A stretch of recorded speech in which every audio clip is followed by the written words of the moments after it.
ನದಿಯಲ್ಲಿ ಟುನಿ ಚಿಚುವಿನ ಹೋಟೆಲ್. ಪಕ್ಷಿಗಳ ಊರಿನಲ್ಲಿ ಈ ಸಮಯದಲ್ಲಿ ಬಿಸಿಲು ತುಂಬಾನು ಜಾಸ್ತಿ ಇತ್ತು. ನೆಲದ ಮೇಲೆ ನಡೆಯಕ್ಕೂ ಯಾರಿಂದ ಆಗ್ತಾ ಇತ್ತಿಲ್ಲ, ಆಕಾಶದಲ್ಲಿ ಹಾರಕ್ಕೂ ಯಾರಿಂದಾನೂ ಆಗ್ತಾನೆ ಇತ್ತಿಲ್ಲ. ಪಾಪ ಮರಗಳೆಲ್ಲಾನು ಕೂಡ ಒಣಗಿ ಹೋಗಿತ್ತು. ಒಂದಿನ ಸಂಜೆ ಸಮಯ ಎಲ್ರೂ ಅವ್ರವ್ರ ಮನೆ ಅಂಗಳದಲ್ಲಿ ಕೂತ್ಕೊಂಡು ಮಾತಾಡ್ತಿದ್ರು. ಎಲ್ರೂ ಕೇಳಿ, ನಿಮ್ಮೆಲ್ಲರ ಕಷ್ಟ ನನಗೆ ಅರ್ಥ ಆಗ್ತಾ ಇದೆ. ಈ ಬಿಸಿಲಿಗೆ ಯಾರಿಂದಾನೂ ಊಟ ಮಾಡಕ್ ಆಗ್ತಾ ಇಲ್ಲ ಅಂತ ಮಕ್ಕಳು ಎಲ್ರೂ ಕೂಡ ಜೋರಾಗಿ ಅಳ್ತಾ ಇದ್ರು. ಪಾಪ ಅವರೆಲ್ಲರೂ ಸರಿಯಾಗಿ ಊಟ ಮಾಡದೆ ವೀಕ್ ಆಗ್ತಾನೆ ಇದ್ದಾರೆ. ಆದ್ರೆ ನನ್ನಿಂದಾನು ಏನು ಮಾಡಕ್ಕಾಗ್ತಿಲ್ಲ. ಹೌದು ಮಹಿ ಅವರೇ, ನಿಮ್ಮನ್ನ ಮಾತ್ರ ಯಾರು ಏನು ಹೇಳಕ್ಕಾಗಲ್ಲ.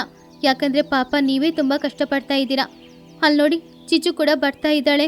ನಾವೆಲ್ಲರೂ ಯಾವಾಗ್ಲೂ ಈ ಬಿಸಿಲು ಬಗ್ಗೆನೇ ಮಾತಾಡ್ತಾ ಇರೋದು. ಏನ್ ಚಿಚ್ಚು, ಈ ಬಿಸಿಲಲ್ಲಿ ಎಲ್ಲಿಗೆ ಹೋಗ್ತಾ ಇದೀಯಾ?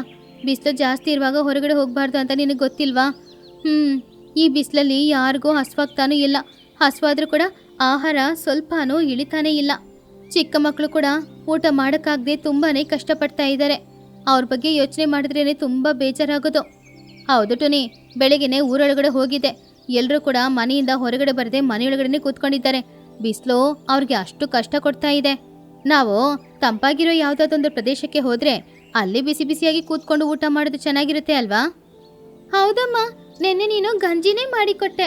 ಆದ್ರೆ ಆ ಗಂಜಿ ಕುಡಿಯುವಾಗ ಕೂಡ ಎಷ್ಟು ಬೇವ್ರ್ತಾ ಇತ್ತು ಗೊತ್ತಾ? ತುಂಬಾ ಸೆಕೆ ಆಗ್ತಾ ಇತ್ತು. ಯಾವ್ದಾದ್ರೂ ತಂಪಾದ ಜಾಗ ಇದ್ರೆ ಅಲ್ಲಿ ಕೂತ್ಕೊಂಡು ಊಟ ಮಾಡಿದ್ರೇನಾದ್ರೂ ಅಷ್ಟು ಬಿಸಿಲಿರಲ್ಲ, ಅಷ್ಟು ಸೆಕೆನೂ ಆಗಲ್ಲ ಅಲ್ವಾ?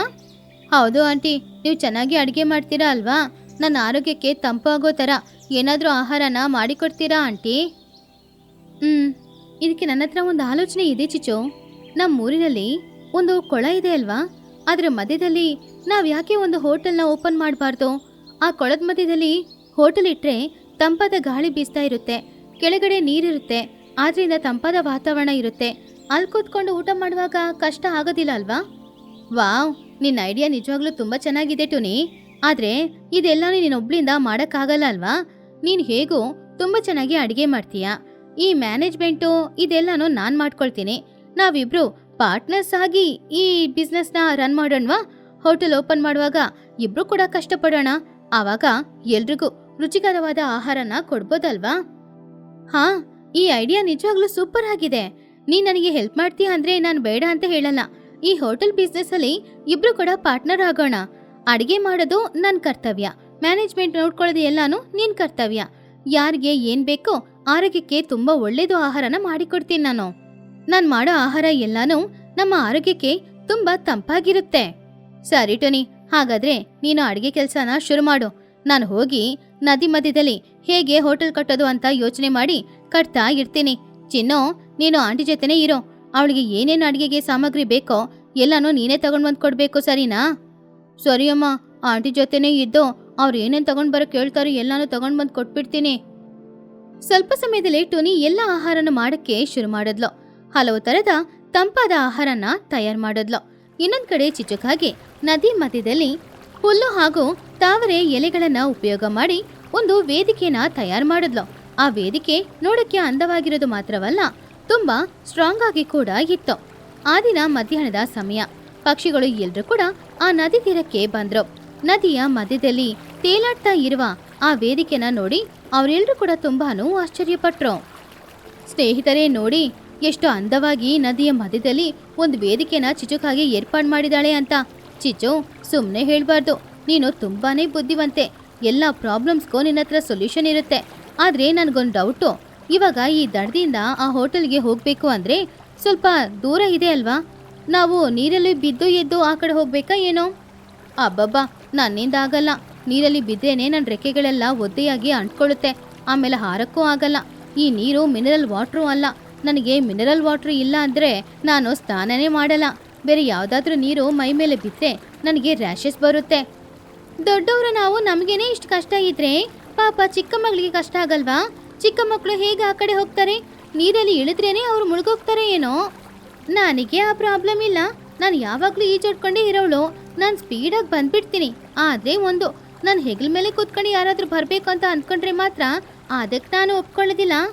ಅಬ್ಬಬ್ಬಬ್ಬಬ್ಬಾ, ಸಾಕು ನಿಲ್ಲಿಸಿ. ಸುಮ್ಮನೆ ಬಿಟ್ಟರೆ ಮಾತಾಡ್ತಾನೆ ಇರ್ತೀರಾ? ಅಲ್ಲಿ ವೇದಿಕೆಯನ್ನು ಕಟ್ಟಿದವಳಿಗೆ ಇಲ್ಲಿಂದ ಅಲ್ಲಿಗೆ ಹೋಗಕ್ಕೆ ಏನಾದರೂ ಏರ್ಪಾಡು ಮಾಡಬೇಕು ಅನ್ನೋದು ಮಾತ್ರ ಗೊತ್ತಿರಲ್ವಾ? ಅಲ್ಲಿ ನೋಡಿ, ಒಂದು ಹಡಗು ತಯಾರು ಮಾಡಿಟ್ಟಿದ್ದೀನಿ. ಆ ಹಡಗಲ್ಲಿ ನೀವೆಲ್ಲರೂ ಹತ್ತಿ ಕೂತ್ಕೊಂಡ್ರೆ ಸ್ಪೀಡಾಗಿ ಅಲ್ಲಿಗೆ ಹೋಗ್ಬೋದು. ಏನೋ ಹಡಗ? ಪಕ್ಷಿಗಳು ನಾವು ಹಡಗಲ್ಲಿ ಕೂತ್ಕೊಂಡು ನದಿ ತೀರಕ್ಕೆ ಹೋಗೋದಾ? ಅಯ್ಯೋ, ಇದು ನಿಜವಾಗ್ಲೂ ಆಶ್ಚರ್ಯನೇ. ಇದರಲ್ಲಿ ಆಶ್ಚರ್ಯ ಏನೂ ಇಲ್ಲ. ನಾನು ಚಿನ್ನನ ಅಡವಿಗೆ ಕಳಿಸಿ ಒಂದು ದೊಡ್ಡ ಮರನ ಕಟ್ಕೊಂಡು ಬರೋಕ್ಕೆ ಹೇಳಿದೆ. ಆ ಮರನೇ ನಾನು ಹಡಗು ಥರ ತಯಾರು ಮಾಡಿಟ್ಟಿದ್ದೀನಿ. ಆ ಮರ ಹೇಗೋ ನೀರಲ್ಲಿ ತೇಲ್ತಾ ಇರುತ್ತೆ ತಾನೇ, ಅದ್ರ ಮೇಲೆ ಹತ್ತಿ ಕೂತ್ಕೊಂಡ್ರೆ ನಾವು ಸ್ಪೀಡಾಗಿ ಆ ಕಡೆ ಹೋಗ್ಬೋದು, ತಂಪಾದ ಆಹಾರನ ತಿನ್ಬೋದು. ಅದು ಆರೋಗ್ಯಕ್ಕೆ ತುಂಬಾನು ಒಳ್ಳೆಯದು. ವಾವ್ ಚಿಚು, ಎಲ್ಲ ಪ್ರಾಬ್ಲಮ್ಸ್ಗೂ ಸೊಲ್ಯೂಷನ್ ನಿನ್ನ ಹತ್ರ ಆವಾಗವಾಗ ಇರುತ್ತೆ. ಕೊನೆಗೆ ವೇದಿಕೆ ಏರ್ಪಾಡು ಮಾಡಿದ್ದು ಮಾತ್ರ ಅಲ್ಲದೆ ಅಲ್ಲಿ ಹೋಗಿ ಬರೋಕ್ಕೆ ನೀನು ಹಡಗನ ಕೂಡ ಏರ್ಪಾಡು ಮಾಡಿದೀಯಾ? ಹಾಗೆ ಪಕ್ಷಿಗಳು ಎಲ್ಲರೂ ಕೂಡ ಚಿಚುಕಾಗೆ ತಯಾರು ಮಾಡಿರುವ ಆ ಹಡಗಲ್ಲಿ ಹತ್ತಿ ಕೂತ್ಕೊಂಡ್ರು. ಹಡಗು ನೀರಿನಲ್ಲಿ ತೇಲುತ್ತಾ ಆ ವೇದಿಕೆಯ ಹತ್ತಿರ ಹೋಗ್ತಾ ಇತ್ತು. ಅಲ್ಲಿ ಆವಾಗ್ಲೇ ತಂಪಾದ ಗಾಳಿ ಬೀಸ್ತಾ ಇತ್ತು.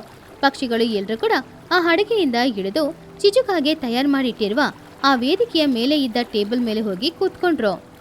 ನದಿಯಲ್ಲಿರುವ ಟುನಿ ಚಿಚುವಿನ ಹೋಟೆಲ್ಗೆ ಎಲ್ಲರಿಗೂ ಸ್ವಾಗತ. ನೀವು ನದಿ ಮಧ್ಯದಲ್ಲಿ ಊಟ ಮಾಡಿದ್ರೆ ನಿಮ್ಗದು ಒಂದು ಹೊಸ ಎಕ್ಸ್ಪೀರಿಯನ್ಸ್ ಆಗಿ ಇರುತ್ತೆ. ಅದು ಅಲ್ಲದೆ ನಾನು ಮಾಡಿರೋ ಎಲ್ಲ ಆಹಾರನೂ ಈ ಬೇಸಿಗೆ ಕಾಲಕ್ಕೆ ತಕ್ಕಂಗೆ ನಿಮ್ಮ ಆರೋಗ್ಯಕ್ಕೆ ತಂಪಾಗಿರೋ ಥರ ಆಹಾರಗಳು. ಆಂಟಿ, ಇಲ್ಲಿ ಬಿಸಿಲೇ ಇಲ್ಲ, ಕೆಳಗಡೆ ನೀರಿರೋದ್ರಿಂದ ಬೀಸೋ ಗಾಳಿ ಕೂಡ ತುಂಬ ತಂಪಾಗಿ ಬೀಸ್ತಾ ಇದೆ. ಇಲ್ಲಿ ತುಂಬ ಚೆನ್ನಾಗಿದೆ ಆಂಟಿ. ಹೌದಮ್ಮ, ಇಲ್ಲಿ ತಂಪಾದ ಗಾಳಿ ಬೀಸೋದ್ರಿಂದ ನೀನು ಬಿಸಿ ಬಿಸಿಯಾಗಿ ಆಹಾರ ಕೊಟ್ಟರು ಕೂಡ ಇಲ್ಲಿ ಬಿಸಿಯಾಗಿರಲ್ಲ, ಬೇಗ ತಣ್ಣಗಾಗ್ಬಿಡುತ್ತೆ. ಅಮ್ಮಯ್ಯ ಟೋನಿ, ಈ ಸರ್ಬತ್ ತುಂಬಾನೇ ಟೇಸ್ಟ್ ಆಗಿದೆ. ಇವಾಗಲೇ ಹೊಟ್ಟೆಯೊಳಗಡೆ ಎಲ್ಲ ತಂಪಾಗ್ತಾ ಇದೆ. ಇನ್ನೇನು ನೀನು ಕೊಡೋ ಆಹಾರ ತಿನ್ಬೇಕಷ್ಟೇ. ನಿಮಗೋಸ್ಕರ ನಾನು ಈ ತಾವರೆ ಎಲೆಗಳಲ್ಲಿ ಸಾರು ಮಾಡಿದ್ದೀನಿ, ಹಾಗೇನೆ ಕುಕುಂಬರ್ ಹಾಕಿ ಸ್ಯಾಲೆಡ್ ಮಾಡಿದ್ದೀನಿ. ಎರಡನ್ನೂ ಸೇರಿಸಿ ತಿನ್ನೋಡಿ, ತುಂಬಾನೇ ರುಚಿ, ಆರೋಗ್ಯಕ್ಕೆ ಆರೋಗ್ಯನೂ ಕೂಡ. ವಾವ್, ಈ ತಾವರೆ ಎಲೆ ಸಾರು ತುಂಬ ಚೆನ್ನಾಗಿದೆ ಟೋನಿ. ಅದರಲ್ಲೂ ಈ ಕುಕುಂಬರ್, ಹಬ್ಬ ಎಷ್ಟು ಚೆನ್ನಾಗಿದೆ ಗೊತ್ತಾ ಈ ಸ್ಯಾಲೆಡು. ನಿಜವಾಗ್ಲೂ ತುಂಬಾನೇ ತಂಪಾಗ್ತಾ ಇದೆ. ಹಾಂ, ನನ್ನ ಗಂಟ್ಲು ಕೂಡ ತುಂಬಾನೇ ಚೆನ್ನಾಗಿದೆ. ಇವಾಗ ಹಾಡು ಹಾಡ್ಬೋದು, ಅಷ್ಟು ಕ್ಲಿಯರ್ ಆಗಿದೆ ನನ್ನ ಗಂಟ್ಲು. ಸರಿ, ನೀವೆಲ್ಲರೂ ಊಟ ಮಾಡ್ತಾ ಇರಿ, ನಾನು ನಿಮಗೋಸ್ಕರ ಹಾಡಾಡ್ತಾ ಇರ್ತೀನಿ. ಹಾಗಂತ ಹೇಳಿ ಕುಹು ಹಾಡು ಹಾಡೋಕ್ಕೆ ಶುರು ಮಾಡಿದ್ಲು. ನಾನು ಸುಮಾರು ದಿನಗಳ ನಂತರ ಹೊಟ್ಟೆ ತುಂಬ ಊಟ ಮಾಡ್ತಾ ಇದ್ದೀನಿ. ಚಿಚು, ನೀನು ಈ ಕಟ್ಟಿರೋ ವೇದಿಕೆನೂ ಸ್ಟ್ರಾಂಗ್ ಆಗಿದೆ, ಚೆನ್ನಾಗಿದೆ. ಟೋನಿ, ನೀನು ಮಾಡಿರುವ ಅಡುಗೆನೂ ತುಂಬ ಚೆನ್ನಾಗಿದೆ. ಇಬ್ಬರು ಸೇರಿದ್ರೆ ಏನು ಬೇಕಾದರೂ ಮಾಡ್ಬೋದಲ್ವಾ? ಆ ದಿನ ಮಧ್ಯಾಹ್ನ 2 ಗಂಟೆ ಆಯಿತು. ಇವಾಗ ಸೂರ್ಯ ಎಲ್ಲರ ತಲೆಯ ಮೇಲೆ ನಿಂತ್ಕೊಂಡಿದ್ದ. ಬಿಸಿಲು ತುಂಬ ಜಾಸ್ತಿ ಇತ್ತು. ಅಲ್ಲಿ ಚಪ್ರ ಇಲ್ಲ ಅನ್ನೋ ಕಾರಣದಿಂದ ಬಿಸಿಲು ಎಲ್ಲರ ಮೇಲೆ ಬೀಳ್ತಾ ಇತ್ತು. ಚಿಚು, ಇಷ್ಟೊತ್ತು ಯಾಕೋ ತುಂಬ ಚೆನ್ನಾಗಿತ್ತು, ಆದರೆ ಇವಾಗ ನೋಡು, ಈ ಸೂರ್ಯ ನಮ್ಮ ತಲೆ ಮೇಲೆ ಇದ್ದಾನೆ. ನನಗೆ ಯಾಕೋ ತುಂಬ ಬಿಸಿಲು ಹೊಡಿತಾ ಇರೋ ಥರ ಅನ್ನಿಸ್ತಾ ಇದೆ. ಹೌದು, ಇಷ್ಟೊತ್ತು ನನಗೆ ಬೆವರಲೇ ಇಲ್ಲ, ಆದರೆ ಇವಾಗ ನೋಡಿದ್ರೆ ಬೆವರ್ತಾ ಇದೆ. ತುಂಬ ಬಿಸಿ ಬಿಸಿ ಬೇರೆ ಆಗ್ತಾ ಇದೆ. ಚಿಚು, ಮೇಲೆ ಚಪ್ರ ಇಲ್ಲದೆ ಇರೋದೇ ಇದಕ್ಕೆಲ್ಲ ಕಾರಣನಾ? ಅಯ್ಯಯ್ಯೋ, ಇವಾಗಲೇ ಅಲ್ವಾ ಚೆನ್ನಾಗಿ ಹಾಡು ಹಾಡ್ತಾ ಇದ್ದೆ, ಇವಾಗ ನೋಡಿದ್ರೆ ಪುನಃ ಬಿಸಿಲು ಬಂದು ಬೇವ್ತಾ ಇದೆ. ಇನ್ನೊಂದು ಹಾಡು ಹಾಡೋಕ್ಕಾಗಲ್ವಾ? ಹೌದು, ಇದ್ರ ಬಗ್ಗೆ ನಾನು ಯೋಚನೆ ಮಾಡಲೇ ಇಲ್ವಲ್ಲ. ತಂಪಾದ ಗಾಳಿ ಬೀಸ್ತಾ ಇದೆ ಸರಿ, ಆದರೆ ಮೇಲೆ ಚಪ್ರ ಏನೂ ಹಾಕಲೇ ಇಲ್ವಲ್ಲ. ಚಿಚು, ಏನಾದರೂ ಒಂದು ಚಪ್ರ ಹಾಕಲೇಬೇಕು, ಇಲ್ಲ ಅಂದರೆ ಆಮೇಲೆ ಇಲ್ಲಿ ಕೂತ್ಕೊಂಡು ಊಟ ಮಾಡೋಕ್ಕಾಗಲ್ಲ. ಬಿಸಿಲು ತುಂಬ ಜಾಸ್ತಿನೇ ಹೊಡಿತಾ ಇದೆ ನೋಡು. ನಿಮ್ಮಿಬ್ಬರ ಆಲೋಚನೆ ಚೆನ್ನಾಗಿನೇ ಇದೆ, ಆದರೆ ಮಧ್ಯಾಹ್ನದ ಸಮಯ ಬಿಸಿಲು ಮೇಲಿಂದ ಕೆಳಗಡೆ ಬರುತ್ತೆ ಅಂತ ನಿಮಗೆ ಗೊತ್ತಿಲ್ವಾ? ಇಲ್ಲಿ ಕೂತ್ಕೊಂಡು ಊಟ ಮಾಡೋಕ್ಕಂತೂ ಆಗಲ್ಲ. ಎಲ್ಲರೂ ಹೋಗೋಣವಾ? ಅಬ್ಬಬ್ಬಬ್ಬಾ, ಎಲ್ಲರೂ ಸ್ವಲ್ಪ ನಿಲ್ಲಿಸ್ತೀರಾ? ಇದ್ರ ಬಗ್ಗೆ ನಾನು ಯೋಚನೆ ಮಾಡಲ್ಲ ಅಂತ ಅಂದ್ಕೊಂಡಿದ್ದೀರಾ ನೀವೆಲ್ಲರೂ? ಎಲ್ಲನೂ ಮಾಡೋಕ್ಕೆ ಗೊತ್ತಿರುವ ನನಗೆ ಇದನ್ನು ಮಾತ್ರ ಬಿಟ್ಬಿಡ್ತೀನಾ ಏನೋ? ಈ ಥರ ಎಲ್ಲ ಆಗುತ್ತೆ ಅಂತ ನನಗೆ ಗೊತ್ತು. ಇದಕ್ಕೆ ನನ್ನ ಹತ್ರ ಒಂದು ಐಡಿಯಾನೂ ಇದೆ. ನಾನು ಇವಾಗಲೇ ಹೋಗಿ ಎಲೆಗಳಿಂದ ಒಂದು ಚಪ್ರನ ಏರ್ಪಾಡು ಮಾಡ್ತೀನಿ. ಏನು, ಎಲೆಗಳಿಂದ ಚಪ್ರನ? ಆದರೆ ಅದನ್ನು ಹೇಗೆ ಸೆಟ್ ಮಾಡ್ತೀಯಾ? ಚಿಚು, ಇಲ್ಲಿ ನೋಡು, ಮಧ್ಯದಲ್ಲಿ ಆ ಚಪ್ರ ಹಾಕೋಕ್ಕೆ ಏನೂ ಇಲ್ವಲ್ಲ, ಆಮೇಲೆ ಎಲ್ಲಿ ಕಟ್ತೀಯಾ? ಟೋನಿ, ನೀನು ಯೋಚನೆ ಮಾಡಬೇಡ. ಅಲ್ಲಿ ನೋಡು, ಆ ನದಿ ತೀರದಲ್ಲಿರುವ ಮರದ ಕೊಂಬೆ ಈ ಕಡೆನೇ ಬಗ್ಗಿ ಇದೆ ಅಲ್ವಾ? ಆ ಕೊಂಬೆಗೆ ಚಪ್ರನ ಕಟ್ಟಿ ಈ ಕಡೆನೂ ಕಟ್ಬೋದು. ಆವಾಗ ತುಂಬ ಸ್ಟ್ರಾಂಗ್ ಆಗಿ ಇರುತ್ತೆ. ಚಿನ್ನು, ಬಾರೋ, ಬೇಗ ಹೋಗಿ ನಮ್ಮಿಂದ ಆದಷ್ಟು ದೊಡ್ಡ ದೊಡ್ಡ ಎಲೆಗಳನ್ನು ತಗೊಂಡು ಬರಬೇಕು. ಸರಿ ಅಮ್ಮ, ನಾನು ಹೋಗ್ತೀನಿ, ನೀನು ಬೇರೆ ಕೆಲಸ ಏನಾದರೂ ಇದ್ರೆ ನೋಡು. ಸರಿ ಅಂತ ಹೇಳಿ ಚಿನ್ನು ಅಲ್ಲಿಂದ ಹೋದ. ಆಮೇಲೆ ಚಿಚುಕಾಗಿ ಅಲ್ಲಿಂದ ದಡಕ್ಕೆ ಹೋದ್ಲು. ಚಿನ್ನುಕಾಗೆ ತಗೊಂಡು ಬಂದ ದೊಡ್ಡ ದೊಡ್ಡ ಎಲೆಗಳು, ಬಳ್ಳಿಗಳು ಎಲ್ಲಾನು ಇಟ್ಕೊಂಡು ಒಂದು ಚಪ್ರನ ಅವಳು ಮಾಡಿದ್ಲು. ಅದು ನೋಡೋಕ್ಕೆ ತುಂಬ ಸ್ಟ್ರಾಂಗ್ ಆಗಿನೂ ಇತ್ತು. ಟೋನಿ, ನಾನು ಇಲ್ಲಿಂದ ಈ ಚಪ್ರನ ಎತ್ಕೊಂಡು ಬರ್ತೀನಿ, ನೀನು ಅಲ್ಲಿ ಗಟ್ಟಿಯಾಗಿ ಹಿಡ್ಕೊ. ಆಮೇಲೆ ಒಂದು ಬಳ್ಳಿನೂ ಮೇಲೆ ಹಾಕು. ನಾನು ಮೊದಲು ಈ ಮರದ ಕೊಂಬೆಗೆ ಇದನ್ನ ಕಟ್ತೀನಿ, ಆಮೇಲೆ ನಮ್ಮ ವೇದಿಕೆಗೆ ಇದನ್ನ ಕಟ್ಟೋಣ. ಆವಾಗ ಬಿಸಿಲು ಕೆಳಗಡೆ ಬರಲ್ಲ. ಹಾಗಂತ ಹೇಳಿ ಚಿಚುಕಾಗೆ ಆ ಚಪ್ರನ ಹಿಡ್ಕೊಂಡು ಬೇಗ ಆ ವೇದಿಕೆಗೆ ಹೋಗಿ ಟುನಿಯ ಕೈಯಲ್ಲಿದ್ದ ಆ ಬಳ್ಳಿನ ತಗೊಂಡು ಪಕ್ಕದಲ್ಲಿದ್ದ ಮರಕ್ಕೆ ಹಾಕಿ ಕಟ್ಟದ್ಲು. ಆಮೇಲೆ ವೇದಿಕೆಗೆ ಒಂದ್ಸಲ ಕಟ್ಟಿದಾಗ ಚಪ್ರ ಸ್ಟ್ರಾಂಗ್ ಆಗಿ ನಿಂತ್ಕೊಳ್ತು. ಇವಾಗ ಎಲ್ಲನೂ ಓಕೆನಾ? ಯಾರಿಗೂ ಬಿಸಿಲು ಹೊಡಿತಾ ಇಲ್ಲ ತಾನೆ? ತಂಪಾದ ಗಾಳಿ ಜೊತೆ ನೆರಳು ಸಿಕ್ತು. ಇವಾಗ ಎಲ್ರೂ ಸಂತೋಷವಾಗಿ ಕೂತ್ಕೊಂಡು ಊಟ ಮಾಡಿ. ಚಿಚೋ, ಸುಮ್ಮನೆ ಹೇಳ್ಬಾರ್ದು. ನೀನು ಹಾಕಿರುವ ಈ ಚಪ್ರದಿಂದ ಸೂರ್ಯನ ಬಿಸಿಲು ಸ್ವಲ್ಪ ಕೂಡ ನಮ್ಮ ಮೇಲೆ ಬೀಳ್ತಾನೆ ಇಲ್ಲ. ಆವಾಗ ಏನೇ ಪ್ರಾಬ್ಲಮ್ ಬಂದರೂ ಕೂಡ ಒಳ್ಳೆ ಸೊಲ್ಯೂಷನ್ ಕೊಟ್ಟು ಆ ಪ್ರಾಬ್ಲಮ್ನ ಸಾಲ್ವ್ ಮಾಡ್ತಾ ಇದ್ದೆ ಚಿಚು ನೀನು. ಅಮ್ಮಯ್ಯ, ಈ ನೆರಳಲ್ಲಿ ಕೂತ್ಕೊಂಡು ಈ ತಂಪಾದ ಗಾಳಿ ಬೀಸ್ತಾ ಇರುವಾಗ, ಈ ಊಟ ಮಾಡ್ತಾ ಇರುವಾಗ ಎಲ್ಲ ಕಡೆನೂ ತುಂಬ ತಂಪಾಗ್ತಿದೆ. ನಿಜಾನೇ, ಇದೆಲ್ಲದಕ್ಕೂ ಕಾರಣ ನಮ್ಮ ಚಿಚುನೇ. ಏನೇ ಪ್ರಾಬ್ಲಮ್ ಬರಲಿ, ಏನಾದರೂ ಒಂದು ಐಡಿಯಾ ಅವಳಿಗೆ ಸಿಕ್ಕೇ ಸಿಗುತ್ತೆ. ಆದ್ರಿಂದಾನೇ ನಾವೆಲ್ಲರೂ ಎಸ್ಕೇಪ್ ಆಗೋದು. ಅಮ್ಮಯ್ಯ, ಪುನಃ ಹಾಡು ಹಾಡೋಕ್ಕಾಗಲ್ವೋ ಏನೋ ಅಂತ ಹೆದರ್ಕೊಳ್ತಾ ಇದೆ. ಇವಾಗ ಇನ್ನೊಂದು ಹಾಡನ್ನು ನಾನು ಹಾಡ್ತೀನಿ. ಚಿಚು, ಟುನಿ, ನೀವಿಬ್ರು ಸೇರಿ ನಮ್ಮೆಲ್ಲರಿಗೂ ಇವತ್ತು ಒಂದು ಹಬ್ಬದೂಟನೇ ಹಾಕಿದ್ದೀರಾ. ಅದು ಆರೋಗ್ಯಕ್ಕೆ ತುಂಬಾ ತಂಪಾಗ್ತಾ ಇದೆ. ತುಂಬ ಚೆನ್ನಾಗಿದೆ ನಿಮ್ಮ ಹೋಟೆಲ್ ಐಡಿಯಾ. ಮೇಲೆ ಚಪ್ರ ಹಾಕಿ ಕೆಳಗಡೆ ತಾವರೆ ಎಲೆ ವೇದಿಕೆ. ಇಂಥ ಐಡಿಯಾ ಯಾರಿಗೂ ಬರಲ್ಲ. ಹೌದು ಮಹಿಯವರೇ, ಆದರೆ ಅದಕ್ಕೆಲ್ಲ ಕಾರಣ ನಮ್ಮ ಚಿಚುನೇ. ನನಗೆ ಚೆನ್ನಾಗಿ ಅಡುಗೆ ಮಾಡೋಕ್ಕೆ ಗೊತ್ತೇ ಹೊರತು ಎಲ್ಲರಿಗೂ ಈ ರೀತಿ ಏರ್ಪಾಡುಗಳನ್ನು ಮಾಡೋಕ್ಕೆ ಬರಲ್ಲ. ಚಿಚು ಇದ್ದಿದ್ರಿಂದಾನೇ ಇವತ್ತು ತುಂಬ ಅಂದವಾದ ಒಂದು ಹೋಟೆಲಲ್ಲಿ ಕೂತ್ಕೊಂಡು ನೀವೆಲ್ಲರೂ ಊಟ ಮಾಡ್ತಾ ಇದ್ದೀರಾ. ನನ್ನ ಕ್ರೆಡಿಟ್ ಎಲ್ಲನೂ ನಾನು ಚಿಚುಗೇನೆ ಕೊಡ್ತಾ ಇದ್ದೀನಿ. ಅರೆ, ಇದರಲ್ಲಿ ಏನಿದೆ ಟೋನಿ? ನಾವೆಲ್ಲರೂ ಒಬ್ರಿಗೊಬ್ರು ಸಹಾಯ ಮಾಡ್ಕೊಳ್ಬೇಕು. ಅದಕ್ಕೆ ಅಲ್ವಾ ನಾವೆಲ್ಲರೂ ಒಂದೇ ಊರಲ್ಲಿ ಇರೋದು. ಹಾಗೆ ಪಕ್ಷಿಗಳು ಎಲ್ಲರೂ ಕೂಡ ಸಂತೋಷವಾಗಿ ಊಟ ಮಾಡಿದ್ರು. ಆ ದಿನ ಸಂಜೆ ಸಮಯನೂ ಆಯಿತು. ಎಲ್ಲರೂ ಊಟ ಮಾಡಿದ್ಮೇಲೆ ಅದೇ ಹಡಗಿನಲ್ಲಿ ಪುನಃ ನದಿ ತೀರಕ್ಕೆ ಬಂದು ನಿಂತ್ಕೊಂಡ್ರು. ಆ ದಿನದಿಂದ ಅವರು ದಿನ ಆ ವೇದಿಕೆ ಮೇಲೆ ಬಂದು ಕೂತ್ಕೊಂಡೆ ಹೊಟ್ಟೆ ತುಂಬ ಊಟ ಮಾಡ್ತಾ ಇದ್ರು. ಇದರಿಂದ ಎಲ್ಲರೂ ಏನು ತಿಳ್ಕೊಂಡ್ರಿ? ಇಬ್ರಿಗೂ 2 ಥರದ ಟ್ಯಾಲೆಂಟ್ ಇದೆ. ಆ 2 ಟ್ಯಾಲೆಂಟ್ಗಳು ಕೂಡ ಒಂದಾಗಿ ಸೇರಿ ಏನಾದರೂ ಮಾಡಿದ್ರೆ ಅದು ಯಾವಾಗಲೂ ತುಂಬ ಸಕ್ಸಸ್ಫುಲ್ಲೇ. ಪಕ್ಷಿಗಳ ಊರಿನಲ್ಲಿ ಈ ವರ್ಷ ಬೇಸಿಗೆ ಕಾಲ ತುಂಬಾನು ವಿಚಿತ್ರವಾಗಿತ್ತು.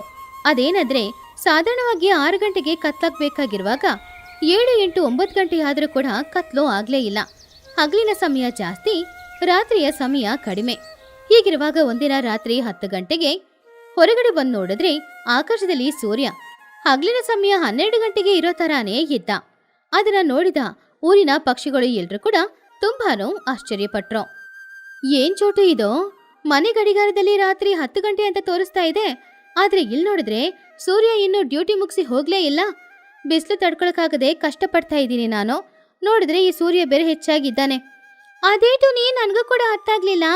ನಿನ್ನೆ ಕತ್ಲಾಗಕ್ಕೆ ರಾತ್ರಿ 8 ಗಂಟೆ ಆಯ್ತು, ಇವತ್ತು ನೋಡಿದ್ರೆ 10 ಗಂಟೆ ಆಗ್ತಾ ಇದೆ. ನನಗೆ ನಿದ್ರೆ ಬರ್ತಾ ಇದೆ, ಆದ್ರೆ ಈ ಬೆಳಕಲ್ಲಿ ನಿದ್ರೆ ಮಾಡಕ್ ಆಗ್ತಿಲ್ಲ.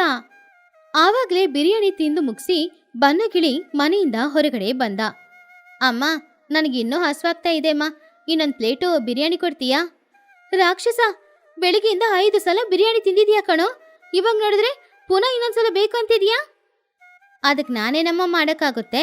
ನನ್ನ ಬಾಡಿಲಿರುವ ಡೈಜೆಸ್ಟಿವ್ ಸಿಸ್ಟಮ್ಗೆ ಇದೆಲ್ಲ ಅರ್ಥ ಆಗಲ್ಲ. ಹೊರಗಡೆ ಬೆಳಕು, ಸೂರ್ಯ ಹಾಗೇನೆ ಇದ್ದಾನೆ, ಹಗ್ಲೇನೆ ಸಮಯ ಅಂತ ಅದು ಹಸುವು ಅಂತ ಇದೆ. ಅದಕ್ಕೆ ನಾನು ಊಟ ಕೊಡೋದು ಬೇಡವಾ ಹೇಳು?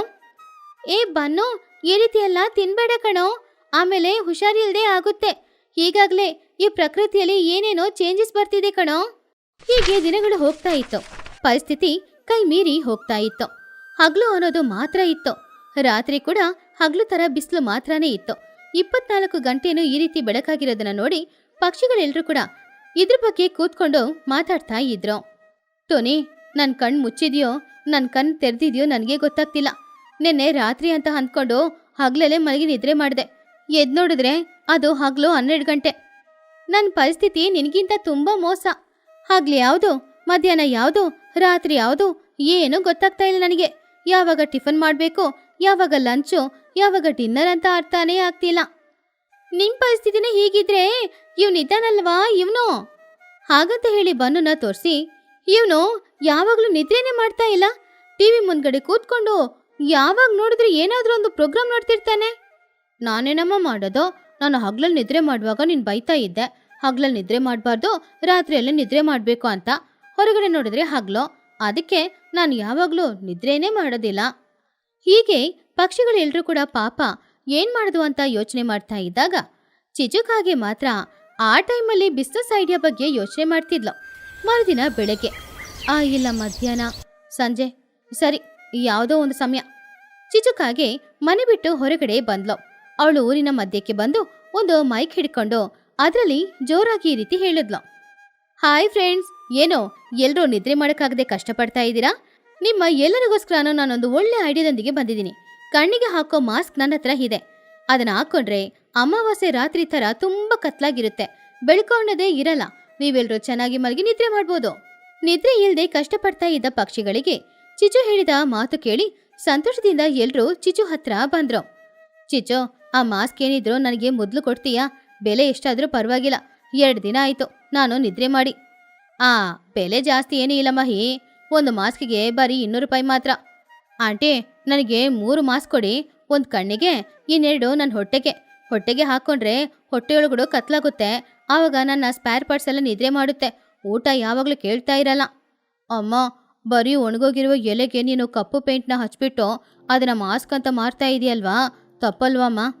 ತಪ್ಪೇನಿಲ್ಲ ಕಣೋ, ವ್ಯಾಪಾರದಲ್ಲಿ ಇದೆಲ್ಲ ಸಾಧಾರಣ. ಎಲ್ಲರೂ ಚಿಚಿಗೆ ಹಣ ಕೊಟ್ಟು ಆ ಮಾಸ್ಕ್ಗಳನ್ನ ತಗೊಂಡು ಹೋದ್ರು. ಆದ್ರೆ ಬಿಸಿಲಿಗೆ ಆ ಮಾಸ್ಕಲ್ಲಿದ್ದ ಪೇಂಟ್ ಎಲ್ಲಾನು ಕರಗಿ ಹೋಗಿ ಎಲ್ಲರ ಕಣ್ಣೊಳಗಡನು ಹೋಯ್ತು. ಆದ್ರಿಂದ ಎಲ್ರಿಗೂ ಕಣ್ಣು ಉರಿತಾ ಇತ್ತು. ಯಾರಿಗೂ ನಿದ್ರೆ ಮಾಡಕ್ಕಾಗ್ಲೇ ಇಲ್ಲ. ಮೈ ಹದ್ದು ಬೇರೆ ದಾರಿ ಇಲ್ಲ ಅಂತ ಎಲ್ಲರನ್ನ ಪುನಃ ಒಂದ್ ಜಾಗಕ್ಕೆ ಬರಕ್ ಹೇಳಿದ್ರು. ಎಲ್ರೂ ಕೇಳಿ, ಇದು ಸಾಧಾರಣ ವಿಷಯ ಅಲ್ಲ. ಪ್ರಕೃತಿಗೆ ನಮ್ಮ ಮೇಲೆ ಏನೋ ಕೋಪ ಬಂದಿದೆ.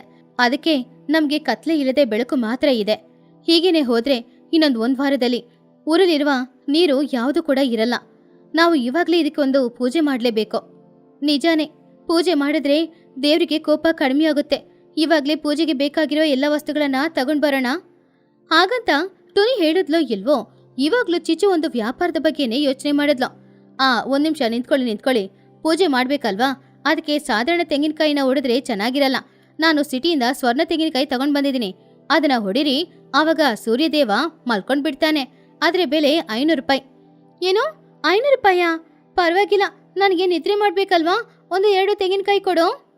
ಹಾಗೆ ಎಲ್ರೂ ಚಿಚು ಹತ್ರ ಇದ್ದ ತೆಂಗಿನಕಾಯಿಗಳನ್ನ ತಗೊಂಡ್ರು. ಆದ್ರೆ ಅದು ತೆಂಗಿನಕಾಯಿ ಅಲ್ಲ, ಬರೀ ಅರಿಶಿನ ಹುಡಿ ಹಚ್ಚಿರುವ ಕಲ್ಲು ಅಂತ ಯಾರಿಗೂ ಗೊತ್ತಿಲ್ಲ. ಎಲ್ರೂ ಪೂಜೆ ಮಾಡಕ್ ಬಂದ್ರು. ಮಹಿ ಹದ್ದು ಮಂತ್ರ ಹೇಳ್ತಾ ಇತ್ತು. ಎಲ್ರೂ ಕಣ್ಮುಚ್ಕೊಂಡು ಬೇಡ್ಕೊಳ್ತಾ ಇದ್ರು. ಅವಾಗ ಬನ್ನು ಕೂಡ ಕಣ್ಮುಚ್ಕೊಂಡು, ಸೂರ್ಯದೇವ, ದಯವಿಟ್ಟು ಕೈ ಮುಗ್ದು ಕೇಳ್ಕೊಳ್ತಾ ಇದ್ದೀನಿ, ಸ್ವಲ್ಪ ಹೊತ್ತು ರೆಸ್ಟ್ ತಗೊಳಪ್ಪ. ಒಂದಿನಕ್ಕೆ 10 ಸಲ ತಿನ್ನೋದ್ರಿಂದ ನನಗೆ ಬಾಯೆಲ್ಲ ನೋವಾಗ್ತಿದೆ. ಹೌದು ಸೂರ್ಯದೇವ, ದಯವಿಟ್ಟು ಸ್ವಲ್ಪ ಹೊತ್ತು ನೀನು ನಿದ್ರೆ ಮಾಡು.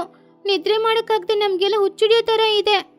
ಹಾಗಂತ ಎಲ್ರೂ ಬೇಡ್ಕೊಂಡು ಆ ತೆಂಗಿನಕಾಯಿನ ಹೊಡಿಬೇಕು ಅಂತ ಪ್ರಯತ್ನ ಪಟ್ರೆ ಆ ತೆಂಗಿನಕಾಯಿ ಹೊಡೆದೋಗ್ಲೂ ಇಲ್ಲ. ಅದಕ್ಕೆ ಬದಲಾಗಿ ಅದರಿಂದ ಟಂಗ್ ಟಂಗ್ ಅಂತ ಸೌಂಡ್ ಕೇಳಿಸ್ತು. ಆವಾಗ ಬುಜ್ಜಿ ನೋಡಿದ್ಲು. ಅದರಲ್ಲಿದ್ದ ಅರಿಶಿನ ಎಲ್ಲಾನು ಹೋಗಿ ಒಳಗಡೆ ಇದ್ದ ಕಲ್ಲು ಕಾಣಿಸ್ತಿತ್ತು. ಅಯ್ಯೋ ದೇವ್ರೆ, ಅಮ್ಮ, ಅದು ತೆಂಗಿನಕಾಯಿ ಅಲ್ಲಮ್ಮ, ಅದು ಕಲ್ಲು. ನೋಡಿಲೆ, ಕಲ್ ಮೇಲೆ ಅರಿಶಿನ ಹಚ್ಚಿದ್ದಾರೆ. ಚಿಚ್ಚು ಆಂಟಿ, ದೇವ್ರ ವಿಷಯದಲ್ಲೂ ಕೂಡ ಈ ರೀತಿ ಮೋಸ ಮಾಡ್ತೀರಾ?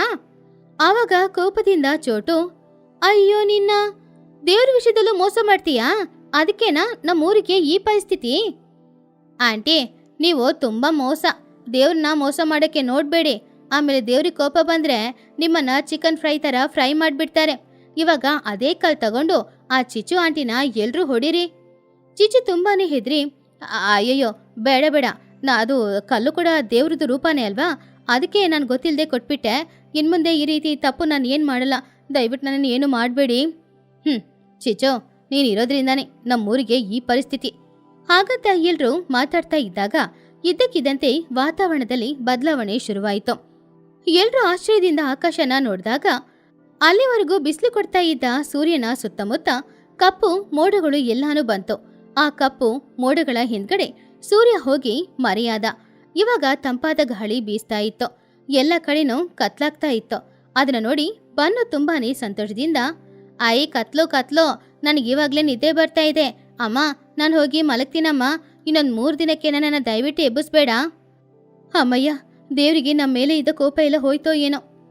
ಹೌದಮ್ಮ, ಚಿಚ್ಚು ಅತ್ತೆ ಮೋಸ ಮಾಡಿದ್ರು ಕೂಡ ನಾವು ಬೇಡ್ಕೊಂಡಿದ್ರಲ್ಲಿ ನ್ಯಾಯ ಇದೆ ಅಲ್ವಾ, ಅದಕ್ಕೆ ಇವಾಗೊಂದು ಮಾಡಿ ಚಿಚ್ಚು ಅತ್ತೆ ಮಾಡಿದಕ್ಕೆ ಶಿಕ್ಷೆ ಕೊಡ್ಬೇಕಲ್ವಾ. ಅವ್ರ ಹತ್ರ ಇರೋ ಹಣನೆಲ್ಲ ದೇವಸ್ಥಾನಕ್ಕೆ ಕೊಡಕ್ಕೆ ಹೇಳಿ, ಇಲ್ಲಾಂದ್ರೆ ಅವರನ್ನ ಊರ್ ಬಿಟ್ಟು ಹೊರಗಡೆ ಹೋಗಕ್ಕೆ ಹೇಳಿ. ಆವಾಗ ಚಿಚ್ಚು, ಬೇಡ ಬೇಡ, ನನ್ನ ಹತ್ರ ಇರೋ ಹಣ ಎಲ್ಲಾನು ನಾನು ದೇವಸ್ಥಾನಕ್ಕೆ ಕೊಟ್ಬಿಡ್ತೀನಿ, ದಯವಿಟ್ಟು ನನ್ನ ಊರ್ ಬಿಟ್ಟು ಮಾತ್ರ ಹೊರಗಡೆ ಕಳಿಸ್ಬಿಡ್ಬೇಡಿ. ಹಾಗಂತ ಹೇಳಿ ಚಿಚ್ಚು ಅವಳ ಕೈಯಲ್ಲಿದ್ದ ಹಣ ಎಲ್ಲಾನು ಕೊಟ್ಟು ಅಲ್ಲೇ ಮಲ್ಗಿ ಅವಳು ನಿದ್ರೆ ಮಾಡಿದ್ಲು. ಊರಿನಲ್ಲಿದ್ದ ಪಕ್ಷಿಗಳು ಎಲ್ರೂ ಕೂಡ ನಿದ್ರೆ ಮಾಡಿ ಸುಮಾರು ದಿನ ಆಗಿರೋದ್ರಿಂದ ಎಲ್ರೂ ದೇವರಿಗೆ ಧನ್ಯವಾದ ಹೇಳಿ ಅವ್ರವ್ರ ಮನೆಗೆ ಹೋಗಿ ಆ ಕತ್ತಲಿ ಚೆನ್ನಾಗಿ ಯಾವುದೇ ಡಿಸ್ಟರ್ಬೆನ್ಸ್ ಇಲ್ಲದೆ ಮಲಗಿ ನಿದ್ರೆ ಮಾಡಿದ್ರು. ಈ ಕಥೆಯಲ್ಲಿರುವ ನೀತಿ, ಪ್ರಕೃತಿಯಲ್ಲಿ ಎಲ್ಲಾನು ಸಮವಾಗಿ ಇರಬೇಕು. ಹಗಲು ಎಷ್ಟಿರುತ್ತೋ ರಾತ್ರಿ ಕೂಡ ಅಷ್ಟೇ ಇರಬೇಕು, ಆವಾಗ್ಲೇ ಎಲ್ಲ ಸರಿಯಾಗಿ ನಡೆಯುತ್ತೆ. ಆದ್ರೆ ಒಬ್ರು ಕಷ್ಟನ ಉಪಯೋಗ ಮಾಡ್ಕೊಂಡು ಹಣ ಸಂಪಾದನೆ ಮಾಡಕ್ಕೆ ನೋಡಿದ್ರೆ ಅದಕ್ಕಿಂತ ದೊಡ್ಡ ತಪ್ಪು ಬೇರೆ ಏನೂ ಇಲ್ಲ.